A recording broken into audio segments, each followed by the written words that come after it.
Hi, Joanna. Hi, I think you're on There we mute. go. Hey, I was talking away and you couldn't hear me at all. it's Nice to okay. meet you. Nice to meet you too. How are you? I'm great. You're in DC, right? I'm definitely in the DC area. I'm in Maryland. You're in Maryland. Okay. Because I was Yeah. in DC this weekend and I was looking you up and reading about you and I was like, oh, I was just in your neighborhood. So you're right outside DC. I am. I live in a place called Silver Spring and then split my Yeah. time in another place that's on the Chesapeake Bay. I tend to be a water person, but for the Okay. most part, I'm in Maryland. I try to say Maryland now because there's a notion when you say DC that you're in the mix of politics and all that type of stuff, and I'm like, I'm so far away from that stuff. That's I good. like to talk about it, and Yeah. I mean, it does imply that because I think DC does draw people in policy somehow, but it I'm does. in Maine at the moment. I grew up You're in here. Maine. Yeah. So I'm not in my normal office. I'm on an island at the moment Where? Where? off the coast of Portland on What's the Peak name? Island. Oh, I don't know it. I lived. My parents had a house in Auburn, Maine for quite some time. Yeah. Yeah, and we used to roll up there I grew up in Boston. We used to roll up there from Boston quite a bit. So they had a camp. I did camp up there and No, then but like was it a camp or like a year-round house that you guys would go to in the summer or my dad bought a second house up there. I think we had it for like 8 years, and for inner city kid to be in Maine, it was a bit of a culture shock. and in Auburn because it's not very like diverse, multicultural. It's very kind of No. like in the sticks a little bit. Yeah, we felt it. We felt it. We felt it. Yeah. But it's nice to meet you. Nice to meet you too. Yeah. So I've already started recording. I'm very super casual and Great. I'm just a chill dude or whatever. And you are very much someone of my own cloth. You've Yeah. you've Yeah. had a very eclectic way or a very eclectic journey, Yes. messaging, your coaching, something I would definitely want to talk to you about Hmm. your presence. And what really struck me was your inner work, and I'll explain why. Okay. But let me explain Try Life On just a bit. I'm sure you've read about it a little Yeah. bit, but I'll give it, the layman's from my own perspective. So the folks who listen to the podcast and the folks that I spend time with from a coaching perspective, similar to how you help people in many ways, as I've come to understand, folks are really looking for or working on a way to transform their life and actually I don't even think it's transformation. I think it's more waking up. I think it's more Yeah. awakening than it is a transformation. That's a It's good way of everything. putting it. I'm with you. Yeah, it's That's a everything. good way of um, putting that for sure. Yeah. well, for me, while I've had an eclectic journey, what has happened to me in the last 3 years, 4 years is more of an awakening to what we were Mm. supposed to be, going back to source, going back to the 10-year-old kid who used to dream, and now I have the resources to make those dreams come true. So I'm not really interested in society's definitions as much as I'm interested in my own personal happiness. And you start moving in that direction. Yes. The folks who are listening think sometimes it is, what do I have to do to get financial freedom or time freedom or location freedom, be able to move around the planet the way you do, Maurice? And now I'm starting to understand that, man, it's beyond that though. There's so much inner understanding of what comes with being a spiritual being, having a human existence. And once you can kind of figure that out, it helps you evolve, and then you start taking inspired action as a result of it, as I'm learning from you as well, and your life starts to shift. Your life starts to shift. So I think you are just a wonderful person to talk to at a wonderful time because you've had your own internal shift and you're teaching people the same way. So I thought that would Yeah. be a great place to start, and then you can introduce yourself a little bit, what you do, what you've done, how Okay. you are, and welcome. I would love for it to be a conversation because I know you're going to have things you've learned that will. I know your podcast is more conversational, so Yeah, I want to. yeah, I don't want it to just be my insights because I think the magic of a podcast like yours is that we yeah, draw each other out and we're no picking doubt. out our stories. So I'm right there with you. I think that's fantastic. Let's do this. Yeah. I'm here for this. I appreciate when. So, okay, Yeah. just tell me just a bit of background from your perspective, and we'll go from there. Okay. All Yeah. right. Um, do you want me to launch into my intro and Yeah, sure. okay. Sure. Well, my name's Joanna Horton McPherson. I'm the owner and CEO of Women of Influence. Mm, I train leaders to speak. That's what I do. okay. What I really do, though, is help people center on who they are instead of who they wish they were or think they should be Mm, in order to draw out the message from what we've truly lived and how your voice serves a greater purpose. And I help them build a talk. It can be a talk to say what you do in a networking meeting. It can be how you talk online. It can be your TED talk. It can be your legacy and the talk that tells your story as a mentor now that you've achieved success and fulfillment and really understand that success actually is fulfillment. So I really just work with people in the underground to yeah. bring your voice to the world. That's what I do. Bring your voice to the world. Bring your voice to Why the are you doing that, and how did you get to that? That's not a world. standard societal success path that people want with titles and things of that nature. My sense is you're doing it for your own purposeful reasons, for your own creativity as well. You nailed it. I, like many entrepreneurs, didn't understand that I was an entrepreneur till later when I just kept not fitting the system. I Yep. just couldn't do it. I didn't succeed. I tried. I mean, I tried, but I didn't succeed. So Yep. I kept having to make my own way and follow my own beat. And eventually I went from self-loathing and they'd be like, what's wrong with me, to just being like, I have to figure this out. I need to value my own way in the world. And Mm, I prayed a lot. I meditated a lot.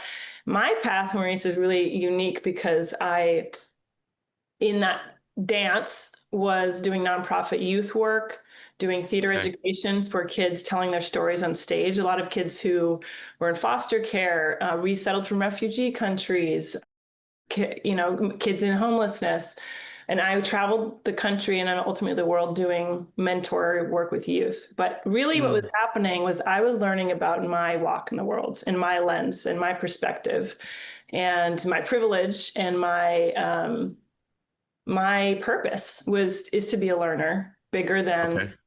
bigger than bigger than a business, Mm, and to value myself. So at the same time, I was being a professional actor trying to make it. mm-hmm. And I didn't really believe in myself. I'm just going You, to be honest with you. yeah, yeah. I didn't believe in myself. And that was where all of this began, was seeing that confidence, that thing, Mm-hmm. is not something that's being doled out. Just like wealth, just like fulfillment, happiness, you've got to create it in yourself. Absolutely. So that is how I got to do this work. Is I developed a studio teaching professional actors over time, and they were seeing a lot of success going to Los Angeles on major network television, covers of magazines, 1 million followers on Instagram, cover of Forbes magazine. I'm like, Wow. what is it? What is it that we're doing here? It's not actually acting, is it? No, it was how to be true to what you do and give up the whole other stuff. Because what we know is successful people really are creative. They're not competitive. They know how to be Mm, in their real why. And the method I now teach, that I created, true influence method, mm-hmm. is a process of going in to see, what am I about? Where did this all really begin? How do Mm-hmm. I reclaim the learning that I needed, that I uniquely carry in my life, and bring that to my greater purpose and share it? Awesome.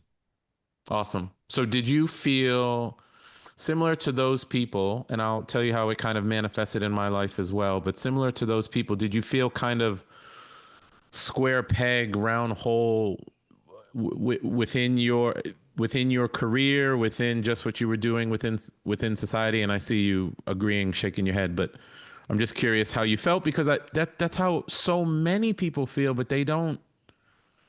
They're looking for a way to act on it, or their tribe where they feel like they are empowered, or I feel like there are so many people living in quiet desperation looking for a resource to kind of break out Was that your sentiment as well?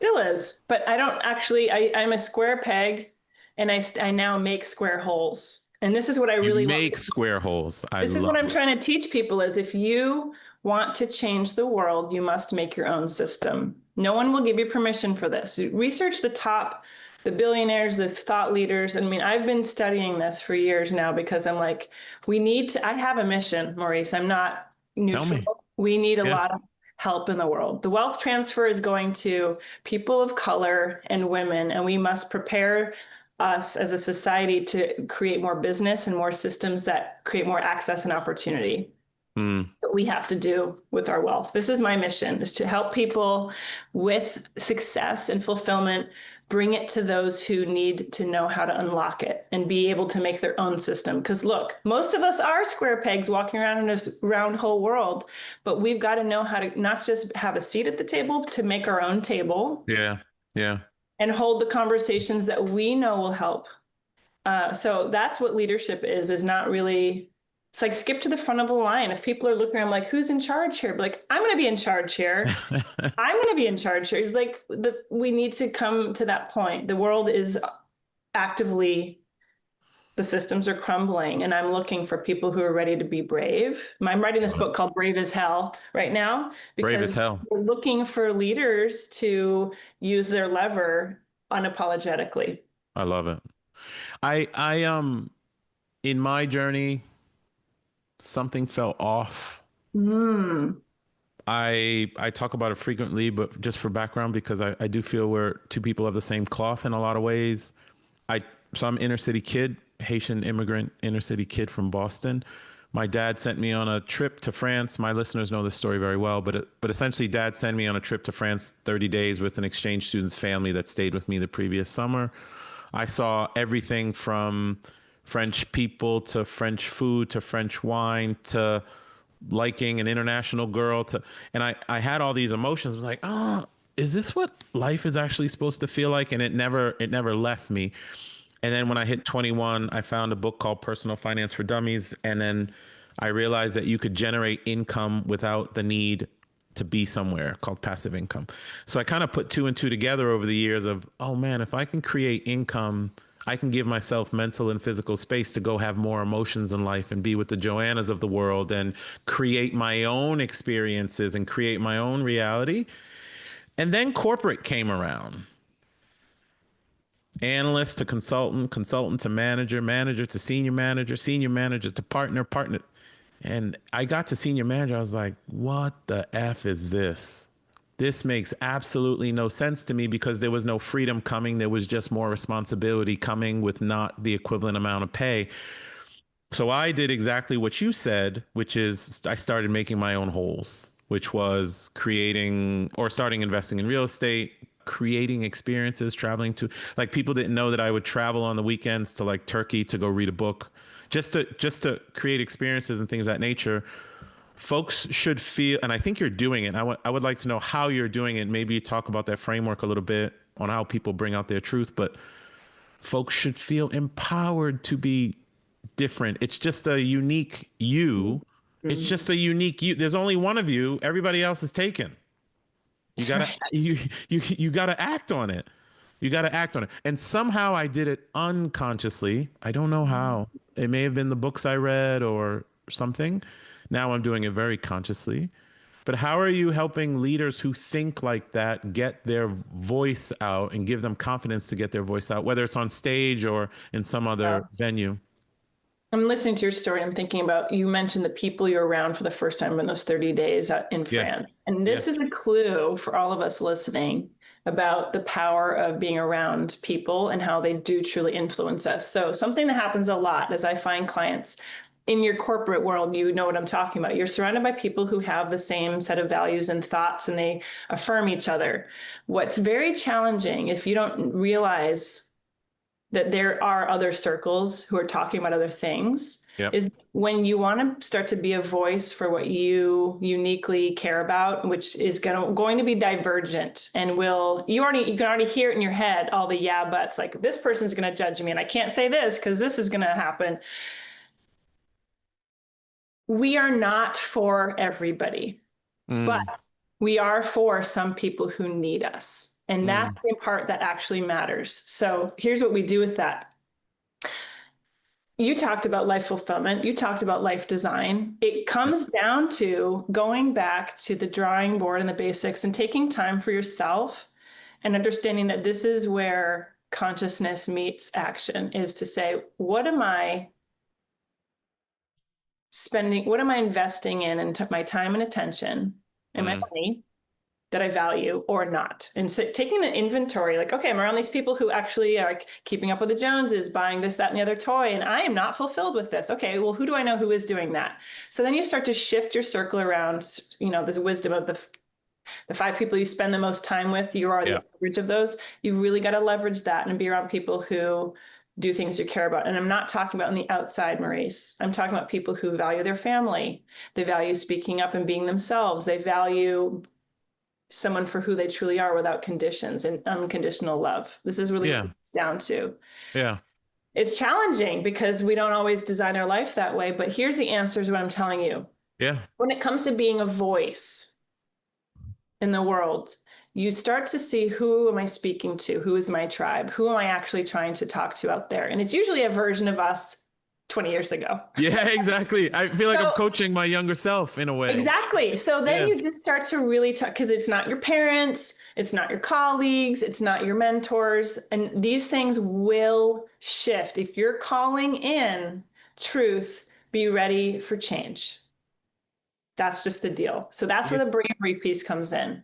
if you're Maybe to calling grow in bigger. truth, can you say that again? Sure. If you're If you're calling in truth, be uh-huh. ready for change, because the structures are going to start to shift. Right. That's where the bravery comes in. So you can't change, Maurice. It doesn't work. People get scared. They call back Right. because they don't know what they're going to. You've got to create this vision in your mind of the world and the conversations and the feelings you want to live beyond the current structure. And then the structure starts to fill in. We know this. We've seen this 100 times. No doubt. It's kind of No like doubt. using our own medicine on ourselves, right? So just to wrap this piece up, Yeah. when you know who you're talking to and you know that they need you, and you imagine yourself on a stage, on your online video, seeing you, right? Seeing this message, and it starts to move energy in the heart center, and it's like the emotions start to come and you feel truth and it's awakening you. This is what we are called to do with our stories. And this is the power of knowing who your audience is, because they need you.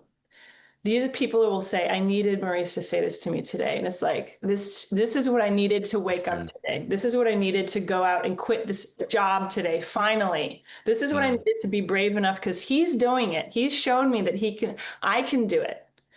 So it gives me goosebumps where we're talking about I this. love it. This is the power of knowing who you are for and who you are no longer for. No Once longer you can for. make that shift, the rest just lines up. A mentor told me the things that are no longer for you, the people who are no longer for you, you pull attention away from it without explanation. And when Mm. you pull attention away from it, it must die because you're no longer giving it attention. You and I know, and many people know who are listening, where focus goes, energy flows. If you put no focus on that old relationship, that old employer, that old societal definition of what you are supposed to be, it must die because there's in your world, because we are the kings and queens of our own world, right? So if no Yes. attention there, then it's going to go away. That's why I love what you said. So can I be a client of yours for a second? Please, I love it.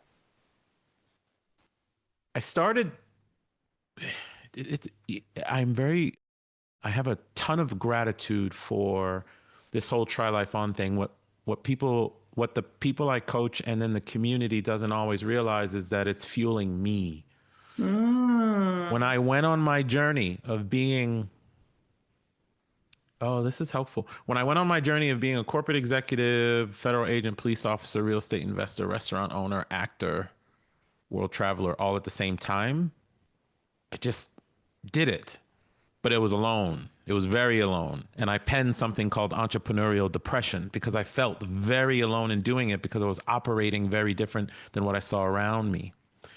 So Try Life On starts because I started posting on LinkedIn. Someone came to me and said, "Hey, coach me how to design my life the way that you did."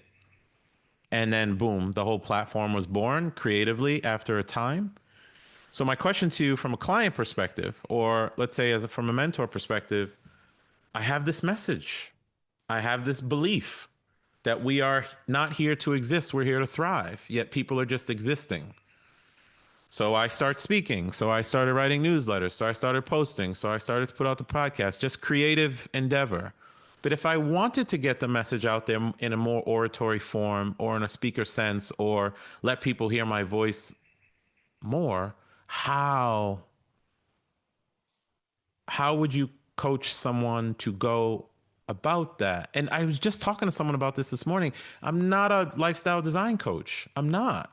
What I'm Okay. helping people do, I'm giving them an excuse because they see themselves in me. He was a police officer. He's a black dude. He's a male. He's an immigrant. He was not poor, but he was broke when he was growing up. He didn't have a silver spoon. He traveled to 100 countries. He now lives in the Mideast. How is he figuring this crap out? Because I'm unapologetic. But how do I get that messaging to people that it's not about coaching? It's not about money. It's living life intentionally. It's creating your own reality. It's every decision that you make opens some portal for you to be something totally different. But it's so many of us have messages that we want to get out there, but we don't know how to do it and how to structure it. Yeah. Okay, I just laid a lot on you. Bring it on. I'm here for it for sure. So just to be clear, is the question about you as a coach or is a question about the methodology of bringing your story out? The speaking, the The bringing the latter. story Okay. out. All right. Well, this is where I get into what I created Yeah, because I please. had to find a way to systematize what I've been doing over and over. So as I mentioned, I used to do this with actors Okay. in my studio. But then I went to graduate school and I got my master's in education because I really knew how to center on your voice is applicable everywhere. And young people needed to learn it. So then I went into that world too. And then I went into the world of business because I've been a business owner, been an Yeah, entrepreneur. you Now very I'm much so. Yeah. yeah, now I work with people in the real world on their business. So when I get to your question now, how do you bring your voice out? This is what I start with is every single client. You Okay. ask, can we play client for a second? So we're Yeah, going no, to do no, it. no, I'd be like, no. okay, Maurice, here's your first assignment. We can't know what you're here to say until we know where you're coming from in yourself. Okay. So you're unique. Everybody is. You talked about this guy. He has a profile like you, but his story is his story. That's his story. Yeah. Your story is your story. Because look, what we know about in coaching, especially you see when you mirror people, this is our job. Yep. It doesn't really matter the story. It's how we relate to our story Yes. that matters because people have the same situation and they have totally different lives. You see it all the time. So what we do is I do something called autobiographical timeline. And I'm like, okay, Maurice, what the first thing we're gonna do before we meet next time, I'm gonna have you map every defining event in your life from birth or prior to birth. Some people had stuff that happened in utero or in their family. Everything that happened that had an impact. We're just going to line it up on a timeline to present. Now, there's a very specific reason why I do this. We're not revisiting anything. So I would tell you, you're not to go back into any of it because some of it's going to be really intense, Yeah, yeah. really hard, very triggering stuff. And some of it's going to be beautiful. And some of it's going to be like, oh, I don't know if I should put that on there. That thing that happened in high school, that group of people, put it on there. If it comes to mind, it goes in the line. So you don't assume you know where it's going to take you, but we've never done this exercise before. By the way, I got this from Harvard Business School. My favorite So, professor is Dr. Karen Mapp. She was a professor leading one of my top classes called Leadership for Social Change. She's a Black woman. She had all of us do this exercise in this class. Why did she have us do this in Harvard Business School? Because she knows that the lens you have and what you've lived affects how you lead. And by the way, the lens we have affects how we speak and what we have to share. But it's unique. And we all have a purpose. We all have a reason why we are here and why we're called to be a voice. God has called on people and tapped us to say, you need to speak and share.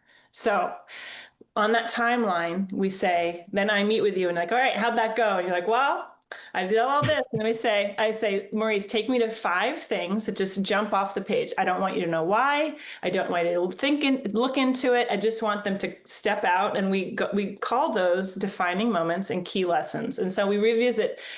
I trained in neurolinguistic programming, and there's a specific thing in hypnosis. And I have a form of hypnosis I do when I talk to people. We go I back love and it. Maurice, tell me what you see inside of that event that happened and that you think is, up. And so you extract, Maurice, from those times in your life, the thing you had to overcome that made you who Mm. you are. Then we line it up with what you lived. So that's the back end, all the unconscious stuff that we stored. The unconscious mind saw everything that happened in all of time and every moment. It didn't delete anything. It has all of it. Right. But our conscious mind only can access what we Right. asked it to. So Right. now we're getting more stuff online to bring more of your greater purpose online from stuff that you had to learn, not because you wanted to, because you had to. That created you. And so, like you Mm. said, you're grateful. And you're someone like you, Maurice, knows the power of what you've had come through, created who you are. But now Mm. we're going to leverage it and we're going to make it conscious. And it's going to be part of your story you tell. Not the whole story, but the pieces that serve Maurice 20 years ago, who's like, I needed to hear this. So you're effectively helping me or clients recall stuff from their subconscious by doing that, or help me with the purpose of the purpose of that is not to go back into it, as you said, like we're not trying to rehash history or whatever, but you're trying to pull out threads from those major events such that they use it as a framework for speaking the story. That's the where they came from I piece. call it extracting the gold because what we can't see Extracting is the that gold. it's like packaged in all this garbage, like with pain, right? Pain. Yeah. And pain body, our responses about the pain, the stories we have about ourselves, or like how we're not safe, or people aren't safe, or whatever stuff we had to learn. We actually go back and we're like, what actually were we meant to learn from this? And then it's like, Okay. oh, Okay. I am able to do things. I'm able to care for myself. Mm. Maybe is the goal in that. Mm. Mm. Or maybe it's, I know how to find support from adults who really care. I know how to do that. So Mm. then you take that to your message. I lived through this, but what I got was that I learned that I'm okay and I Mm. can be. Do you see what I'm saying? I do. Okay. That hit me. That That hit is me. I'm giving me goosebumps because something Yeah. just popped in for us. Yeah. This is the power of knowing why you have to tell this story, is because it's going to change someone's life to realize that's me. Yeah. Because sorry, that hit me emotionally. Because I'm trying to wrap my brain around what just happened. Tell me what's happening. My journey is not fine. The resume is fine. Like I have gratitude, but it's not that. It's that 23-year-old kid who made all those decisions to go after financial freedom and time freedom and find his purpose in being a police officer in the middle of the night while he was an exec during the day and not telling anybody for 15 years and sleeping in the cracks. And it Wow. was because I wanted total control. Like I think God puts us on this planet to thrive. God puts us on this planet, the universe, source, whatever you do or don't believe in. You've been put here for a reason to thrive, to feel something. I think our fundamental responsibility is to wake up every day and to feel good, to experience.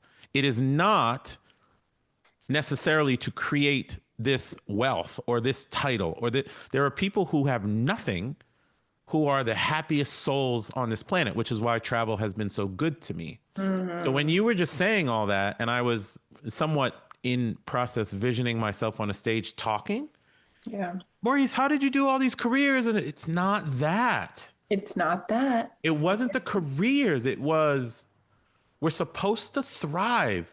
We're supposed to be in total control. And the economic portion of what I've done through real estate and things of that nature it's not the economics that actually mattered.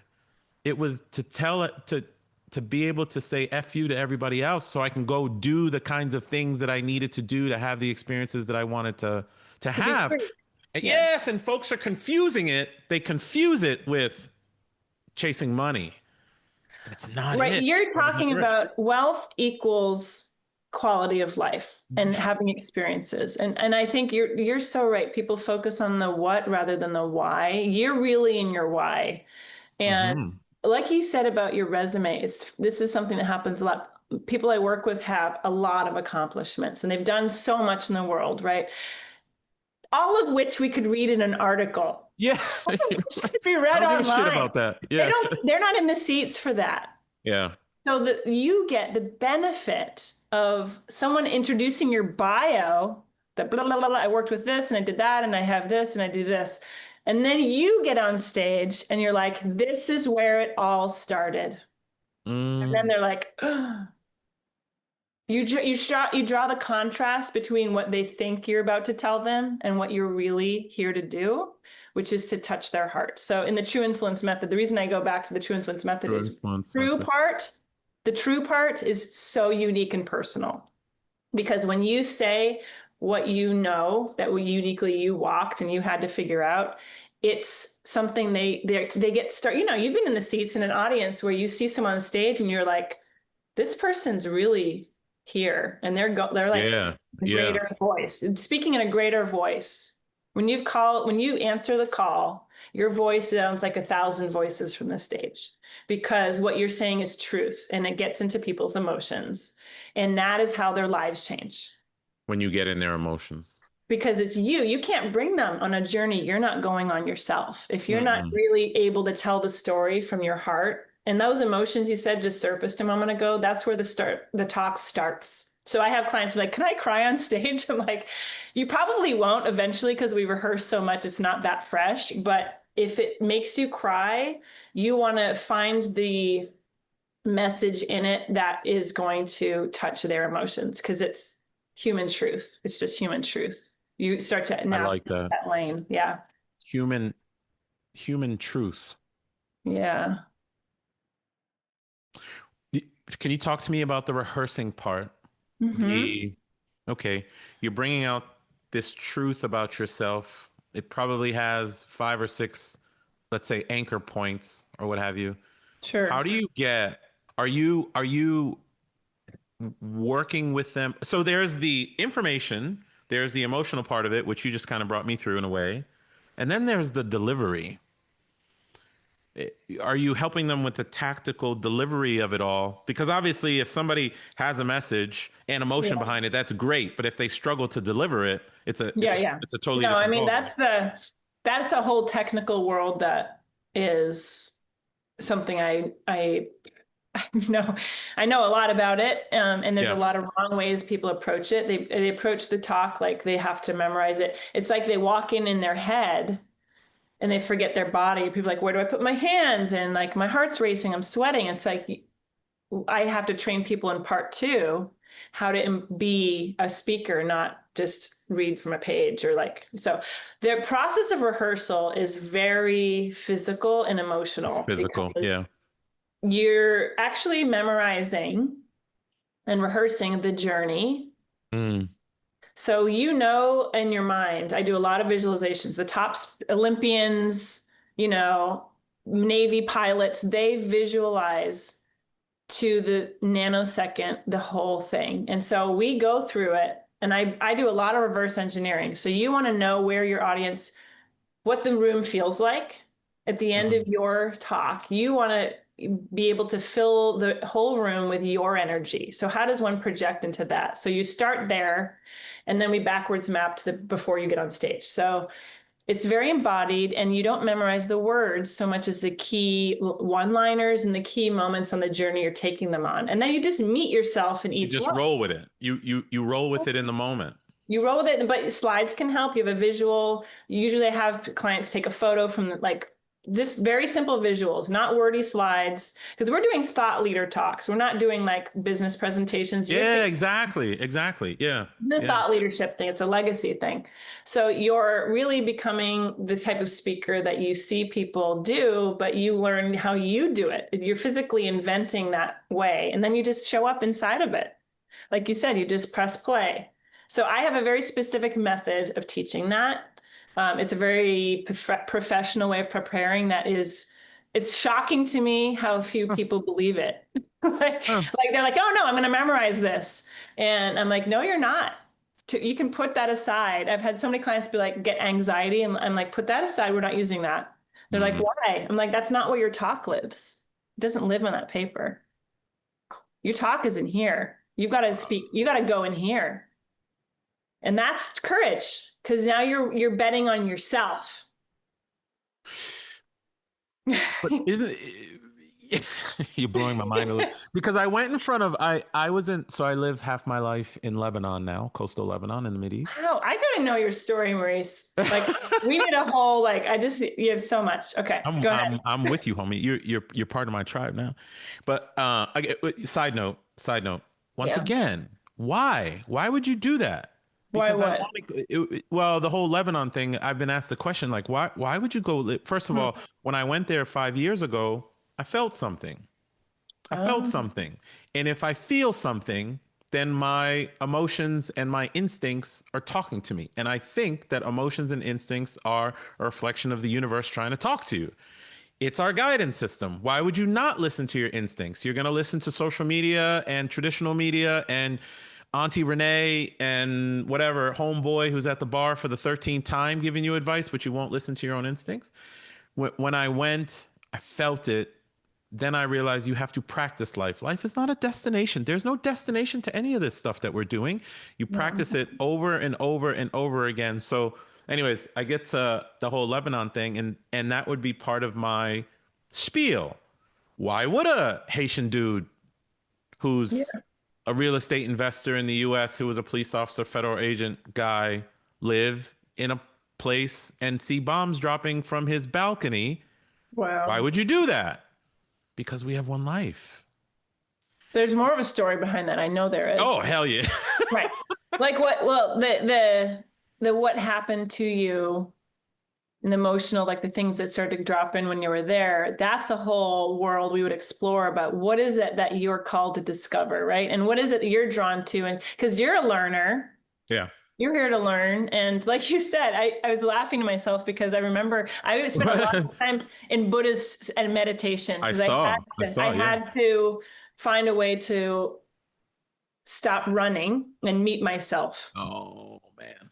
Yeah. right? I had to Yep. meet myself and let it Yep. burn. And it Yep. burns. It's like, okay, just feel that. And it turns into love eventually when you hug pain long enough. No doubt. Um, right. So, but I remember being like, I'm never graduating from this. This is never going to stop. No, it's an Get to evolvement. It stop keeps going. practicing this. So like Yep. this, my practice, I have two young kids. I'm married. Yep. My practice is in my Amazing. home, Yep. is to be a safe person. That's my practice, is to be able to smile, moderate my mood, and like you said, enjoy life. That's my practice. Because if we're out there talking about saving the world and we're neglecting our people at home and our relationships are kind of BS, that doesn't work. And No, it doesn't. people see through that. So my clients, I'm like, wow, this is deep stuff because we're being for real. There's no corners to hide in anymore. When you're called to service, the light goes everywhere. And Right. we're called to attend to it. It's not like you're supposed to be perfect because you're never going to be. No one is. Just give that up. Just find out what are the key ways to show up and just Mm. keep doing that and keep talking about it and keep telling the story because that's what serves. It serves your audience, your community, humanity, and serves your own selfish purpose. And my, And it's real. it is so, but how, well, um, you, you, there's the emotional honesty part, Yeah, which is the real part. And then there's just the strategic messaging about what you're trying to get across. sure. my assumption, how do the people that you help balance that? Because is it heavily emotions driven? Are you trying to get the emotion across? Are we trying to find a balance with the strategic one, two, 3 points? I could It see depends on their purpose. Because some people, I tell have a me few more. clients who are in their business, they're still CEOs and they want to keep their voice focused on their brand and their business. So Yes. there's a balance. And some people, I have a few clients who they're out, they're done. They're here for the legacy part. Yeah. They're mentoring out. Yeah. They're here to just be like, I am here to show up and say what it needs to be said from the heart. And that is more on the thought leadership. I call it thought leadership because I just don't know another way of There's saying. no other phrase. I get Yeah. it. I It's like get it. you're deciding to be out in front, like we talked about, like, I'll do it. I'm here. I'm ready. I'm going to be, look, I'm not afraid of being vulnerable anymore because I don't have stakes. There are no stakes involved. I'm not afraid of being embarrassed. I'm not afraid of people walking away. I'm not afraid of people telling me I'm wrong. I'm not afraid of being called out. I will show up for everything, single one of those because I'm just being authentic and I'm here to serve. Mm, that's fair. Are folks doing that? Or let's say the people who are still in the business world. Yeah. Uh, I am in the business world, but I know that I'm very much moving towards thought leadership, giving The people legacy excuse. part. Yes, Mhm. I'm so there. I'm Yeah, you're deleveraging there. my business life now. I'm not interested, but well, I'm interested because it still helps people in a way, but more messaging is more important for me. The folks who are still, let's talk about the folks who are still in the business world because that's Sure. reality, right? And That's there are people reality. who love what they do, and I think Yes. the 9 to 5 gets a bad rap. There's nothing wrong with 9 to 5. It's how you approach it, and No. how you use it, and things of that nature. What are the Yeah. CEOs, the clients, right? The CEOs, the business people. Is it to communicate to their employees better? It, Well, it's a really specific method. yeah, In sales marketing, I love sales. It's actually all about helping people solve what they need, right? yeah, That's really the whole game. So in the CEO business world, the strategy around that type of talk yeah. is to understand what problem your audience has. What are they sitting with that Mm, your business is uniquely suited to solve? So your story serves usually the way it lines up with CEOs is how you got to create this business. It's usually entrepreneurs, but some CEOs actually worked with a group of people a few weeks ago. We're not entrepreneurs. They're not my usual group, but look, I was thinking when I'm coming into this room, I'm like, no, you chose this. Why did you choose this industry? So we get to all say our real why we're here. Doesn't matter if yeah. you founded the business or you're just really serving it as a leader. The method is why I'm here, Mm, what is in my purpose that got me to this business as a solution, and what do we do differently that you need to know about, because everyone does something differently. People talk about your UVP or unique value proposition in their talk. I don't find that as sexy or like as juicy as what do I do differently, mm-hmm, mm-hmm. because there's a solution that was created for a reason. So you kind of tell that story and then you talk to the audience about what they need and you take them on a journey, a testimonial, case study. Da, da, da. There's a very specific recipe for that because social proof is embedded in that. And when, thought leadership looks a little different because it's really centered on the individual story or the people you've affected and telling their story. But yeah, it's a little bit more of a dialed template process for the business owner. Yeah, I wanted people to hear that, and let me try and land the plane a little bit based on what I know about my community. Some of Many people, it's okay to be in the workforce 10, 15, 20 years doing whatever it is that you do. If it doesn't feel like a purpose can evolve from it, which would be messaging based on your experiences from being at that place. So just Yeah. because your career or your specific job doesn't feel like your purpose, Mhm. your experiences from that career and how you articulate to people could end up being a purpose. We cannot get up every day and press repeat without some level of purpose behind it and feel truly engaged in life. Not from my perspective. And Absolutely. what got me there was I deployed for 2 years with the military. I was in the Mid East and Africa, excuse me. And I got back. This is 2016, and I was lost. I was totally lost because I was a federal agent at the time, and I was helping people. Like I was finding missing children and chasing fugitives and briefing foreign presidents and in and out of embassies. Like I had purpose. I really had purpose. And then I get back to the corporate world and I crashed. It was horrible. I was like, what the F am I doing in this cube when I was just out in the world affecting that level of change behind the scenes, not stuff people would see. And Right. I was in the top secret world, so I've seen things that folks that will never and nor should they see or whatever. Like our job is to let people live in ignorant bliss. It's very important. But when I did go through that, I found Viktor Frankl's Man's Search for Meaning, read it, read it Mm. again, read it again, and then I found three things that became my purpose. One was to be in love. I'm just better when I'm in love, like a relationship. Mm. Two is to be loved by community, which means I'm helping people.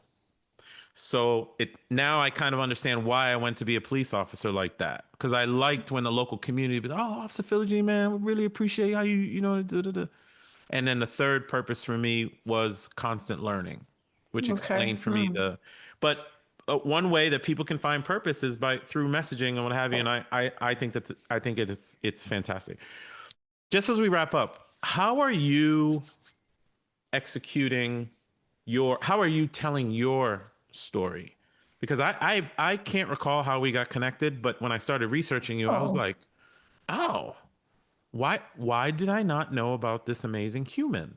So I'm curious how you are telling your story such that you're fulfilling your purpose of helping people. Oh, I love, no one's ever asked me this. I've been waiting for this. Ah, Someone's going to probe into it. That's a great question. yeah, I am on my TEDx journey now, my TED journey, my author on a campaign on the ramp to the book I mentioned, Brave as Hell. It's yeah, the something like the inner guide for inspiring figures to share what they've overcome, something like this. love it. Mm. Yeah, so doing my TED talk, doing my book, and getting myself out there speaking. So, that's my and I'm also working on really sharing my story and taking my own medicine as a voice online. What I've realized is people do really resonate more with my personal experiences Hmm. in my life. But there's a balance because you want to see your audience through your story. And so I really work to share something that it's like I meditate and I pray and I'm like, this drops in and I'm meant to share that. So I just kind of really, it's very guided, honestly, because I do feel, I just want to touch on one thing real quick, not Yes, out please, of of this course. conversation, but you said this and I feel like it's worth addressing. Yeah, For people in a corporate world who don't feel they're serving their greater purpose, I challenge that because I've seen people even say, it serves my purpose to make money for my family. I love it. I'm not being cheeky when I say that, No, for but real. it really does matter to find where you meet what you do in gratitude and knowing that it does have a purpose. Even if it's like, hey, in my job, I network and I get to meet really cool people and I get to influence them. And that's their purpose for now, right? So I always challenge people when they're like, well, I'm not serving my purpose. And I'm like, we got to drill down to where you meet what you're doing inside of your authentic self. Because there is some overlap somewhere along the line, right? We're just not centered on it. And once you're centered on it, there's that freedom and there's expansion, there's creative energy. So if you're not lined up and you're focused on other stuff, that's very unfulfilling. So I just wanted to say that part. But yeah, so meeting people like you, honestly, Maurice, we're touching each other's purpose. For You sure. touch my purpose to share what matters to me and what I'm doing in the world. And I'm touching your purpose because you have curiosity about doing this type of thing I and you're do. doing it. Yeah, clearly we're not done talking because there's No, much more to dig no. into. Yeah. Girl, and my listeners know this, but I've definitely like I'm aware of your spiritual studying. And 3, 4 years ago, something happened to me, and it forced me to go in. I had nowhere else to go. But look, I couldn't.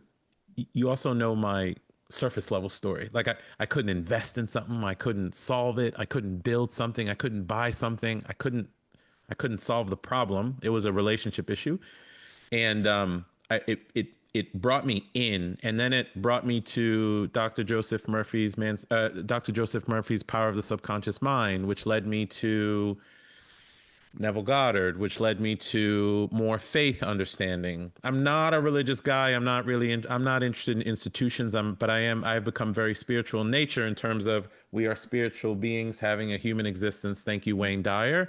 And you may as well, as I say, thrive, not just exist. And when I meet people like you, law of attraction, whatever you want to call it, but I keep meeting the Joannas of the world in some form or fashion lately.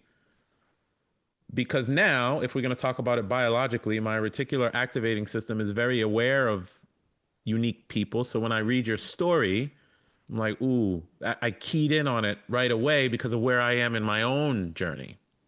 And I say this as an example for folks to listen to is like, pay attention to your instincts. My instinct told me, I don't remember where you came from, to be honest, but my instinct said, yeah, I'm going to interview that human. And I listen to it. But in all seriousness, however you are telling your story out there, I think it's wonderful. I think folks need to run into people like you to realize that they have way more to offer than the typical societal ways of putting your views out there on the internet or whatever, that there's more behind it, as you say, the emotional components of it, and truly drawing it out within your framework.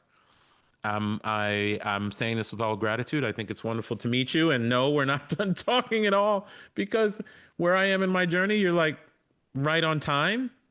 And I appreciate you. I love that.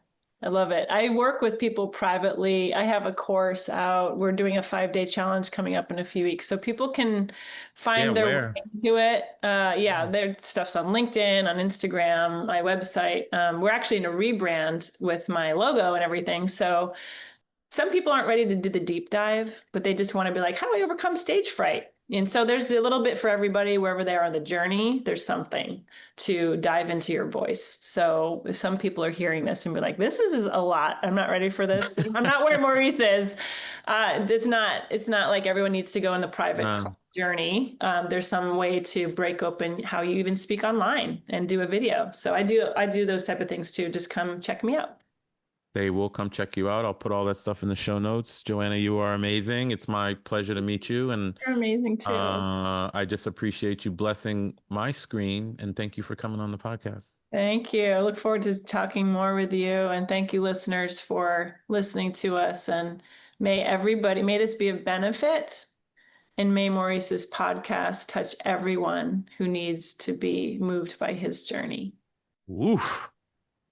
That's it. I'll see you later, community. Bye. Amazing.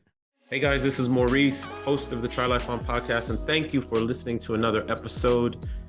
I hope you are finding it useful in helping you design your own lifestyle that you don't need a vacation from. If that's the case, please consider dropping a review for me, whether in Apple, iTunes, or in Spotify. Drop a review, put some stars on it. Give me some feedback on how I can make the podcast better, what information you are looking for. I am doing my best to get information to you on the Try Life On principles, the 5 freedoms, how to build lifestyle, travel hacking, all of it. And I want to do it for you. So please do a review for me. And until next time, my name is Maurice Philogene, and this is the Try Life On podcast. Peace.